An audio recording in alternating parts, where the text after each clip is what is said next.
గౌరవ పెద్దలు రామారావు గారు అడిగినటువంటి ప్రశ్న ముఖ్యంగా అధ్యక్ష, ఈ మైనింగ్ లో గత ప్రభుత్వంలో చాలా దోపిడీ జరిగింది అధ్యక్ష. దానికి ప్రాథమికంగా అంచనా వేసిన ప్రకారం 19,000 కోట్లు వచ్చింది అధ్యక్ష.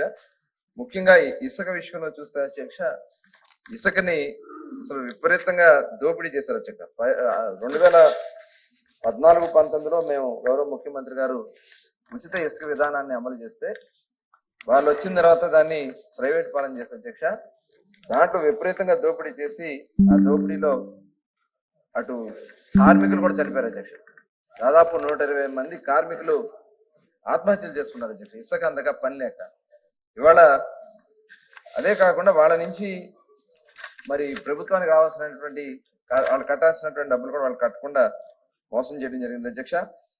అయితే దాని మీద అంతా కూడా విచారణ చేస్తాం అధ్యక్ష. ఇసుకని ప్రత్యేకంగా దాని మీద విచారణ చేసి ఆల్రెడీ సిబిసిఐడి ఎంక్వైరీ చేసి కొంతమంది మీద యాక్షన్ కూడా తీసుకోవడం స్టార్ట్ చేశారు అధ్యక్ష. విచారణలో కూడా ఉంది అధ్యక్ష.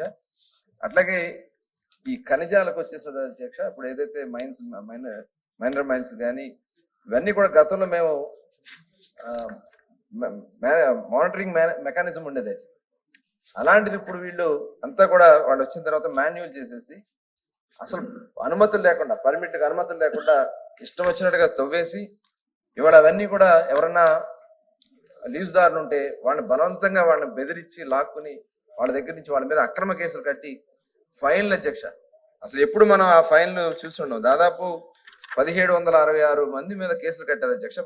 లీజు హోల్డర్స్ మీద 4037 కోట్లు అధ్యక్ష. 4037 కోట్లు అంటే అసలు ఎంత దారుణమో ఒకసారి మనం చూడాలి. చాలా మంది మూసేసుకున్నారు అధ్యక్ష. అవన్నీ కూడా మూసేసుకోవడం, లేదంటే వాళ్ళకి సరెండర్ అయిపోవడం. సరెండర్ అయిపోయి వాళ్ళకి అప్పచెప్పేయడం జరిగింది అధ్యక్ష. ఈ రకంగా అన్ని కూడా జరిగినాయి. ఇవాళ మళ్ళీ మా ప్రభుత్వం వచ్చిన తర్వాత అధ్యక్ష 2019-24లో 24కి కొత్త విధానం తీసుకొచ్చాం అధ్యక్ష.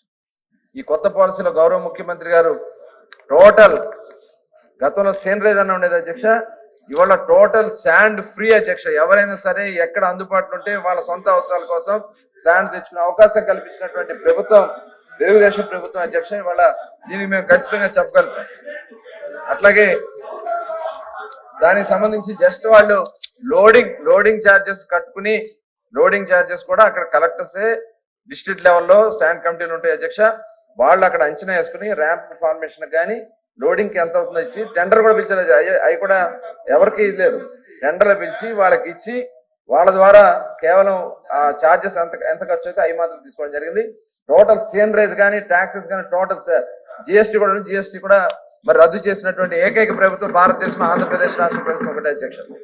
అట్లాగే ఇవాళ చూస్తే అధ్యక్ష విపరీతంగా అన్ని ప్రాంతాల్లో కూడా ఇందాక గౌరవులు సభ్యులు రామారావు అడిగినటువంటి ప్రశ్న అధ్యక్ష, 2019-24 మధ్యకాలంలో అధ్యక్ష చిన్న తరహా ఖనిజ నివాళి 166 మరియు పర్యావరణ నిబంధనలు ఉల్లంఘించడం జరిగింది అధ్యక్ష. దానివల్ల మేము కొన్ని ప్రాంతాల్లో విజిలెన్స్ ఎంక్వైరీ కూడా పెట్టడం జరిగింది అధ్యక్ష. కొత్తూరు, తాడేపల్లి, వేమవరం, పోలవరం కెనాల్, వెలగలేరు, జీకొండూరు మండలం అక్కడ గతంలో మరి అక్కడ శాసనసభ్యుడిగా చేసినటువంటి వ్యక్తి విపరీతంగా దోపిడీ చేయడం, దాని మీద ఆల్రెడీ విచారణ చేస్తున్నాం. 175 మందిని దోషులుగా కూడా తేల్చడం జరిగింది అధ్యక్ష. మొత్తం 16,20,000 క్యూబిక్ మీటర్ల గ్రావెల్ అక్రమంగా తరలించి మరి దాని మీద మరి వీళ్ళందరూ కూడా 90.38 కోట్లు వాళ్ళు వసూలు చేసుకోవడం జరిగింది అధ్యక్ష. ఇవన్నీ కూడా మరి విచారణ చేస్తా ఉన్నాం. అలాగే కుప్పం నియోజకవర్గంలో గుడిపల్లి, శాంతిపురం మండలాల్లో అక్రమ గ్రైనేట్ పై అక్రమాలపై చర్యలు తీసుకుంటూ 9,680 క్యూబిక్ మీటర్ల గ్రైనేట్ ను స్వాధీనం చేసుకోవడం జరిగింది అధ్యక్ష. అలాగే 2021-24 మధ్యకాలంలో పాత నెల్లూరు జిల్లా గూడూరు ప్రాంతంలో సిలికా శాండ్ తవ్వకాలు మరియు రవాణా చాలా విపరీతంగా దోపిడీ చేసుకోవడం జరిగింది అధ్యక్ష. అక్రమ మైనింగ్ దారులు ఏపీఐసి భూముల్లో కూడా వాళ్ళు కొలగొట్టేశారు అధ్యక్ష. దీని ద్వారా మేము ఆ రోజున మరి ఎంక్వైరీ చేసి గూడూరు ప్రాంతంలో మొత్తం 80 క్వారీలకి 356 డీలర్స్ మరి అక్కడ ఐడెంటిఫై చేసుకోవడం జరిగింది అధ్యక్ష. అక్కడ కొంత నాన్ వర్కింగ్ లీజుదారులు కూడా ఉన్నారు, అక్కడి నుంచి కూడా జరుగుతూ ఉన్నాయి. 80 క్వారీల్లో 20 క్వారీ లీజుదారులు అక్రమంగా మైనింగ్ వాళ్ళు పాల్పడినట్టుగా నిర్ధారించారు అధ్యక్ష. వీరు ఏపీఐసి ప్రభుత్వ అటవీ భూముల్లో కూడా అక్రమ మైనింగ్ చేసి 20 లక్షల టన్నుల వరకు 20 క్వారీ పర్మిట్ల ద్వారా తరలించేశారు అధ్యక్ష. అలాగే 356 మినరల్ డీలర్స్ దగ్గర 30 డీలర్స్ వద్ద 5,000 టన్నులకు మించి స్టాక్ గుర్తించడం జరిగిన అధ్యక్ష. మొత్తం 9 లక్షల టన్నుల స్టాక్ ని గుర్తించాం. దీని ద్వారా ఎండిఎస్ 50% పైబడి ఉన్నట్టుగా నిర్ధారించి 76 కోట్ల రూపాయల డిమాండ్ నోటీసులు కూడా వాళ్ళకి ఇవ్వడం జరిగింది అధ్యక్ష. డీలర్స్ పెనాల్టీ చెల్లించకపోతే ఆ స్టాక్ ని వేలం పాటేసి మరి దాన్ని ప్రభుత్వానికి జమ చేసుకోవడం జరుగుతుంది అధ్యక్ష. అలాగే క్వాడ్జ్ కూడా అధ్యక్ష, పాత నెల్లూరు జిల్లాలో 158 లీజులు 29 లీజులు అక్రమంగా మైనింగ్ జరిగినట్లుగా గుర్తించారు అధ్యక్ష.